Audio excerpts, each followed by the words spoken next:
പൗരത്വ നിയമ ഭേദഗതിക്കെതിരെ കേരളം വീണ്ടും സുപ്രീം കോടതിയിലേക്ക്.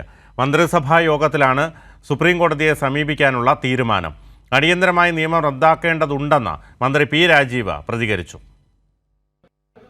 ഒരു മതവിഭാഗത്തിനെ മാത്രം മാറ്റി നിർത്തുന്നത് നീതീകരിക്കാനാകില്ലെന്നും മൗലികാവകാശങ്ങളുടെ ലംഘനമാണെന്നും ചൂണ്ടിക്കാണിച്ചാണ് പൗരത്വ നിയമ ഭേദഗതിക്കെതിരെ നേരത്തെയും കേരളം സുപ്രീം കോടതിയെ സമീപിച്ചത്.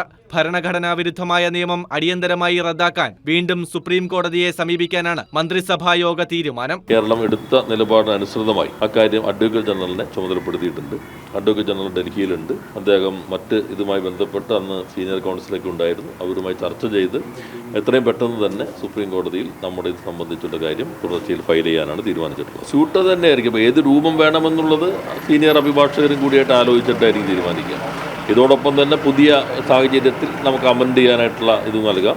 ചട്ടം റദ്ദാക്കണം എന്നുള്ളത് തന്നെയാണ്. കാരണം നിയമം നമ്മൾ ചോദ്യം ചെയ്തിരിക്കുന്നു. അത് തീരുമാനം വരുന്നതിന് മുമ്പ് ചട്ടമായി പോവുകയാണ് ഇപ്പോൾ സർക്കാർ ചെയ്യുന്നത്.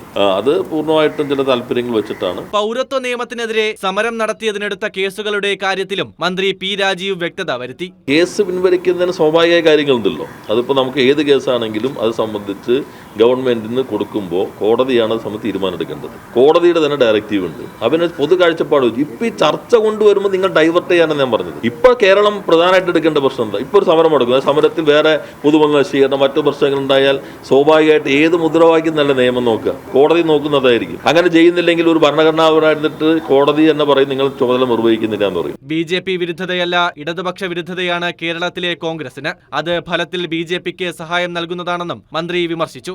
കൈരളി ന്യൂസ്, തിരുവനന്തപുരം.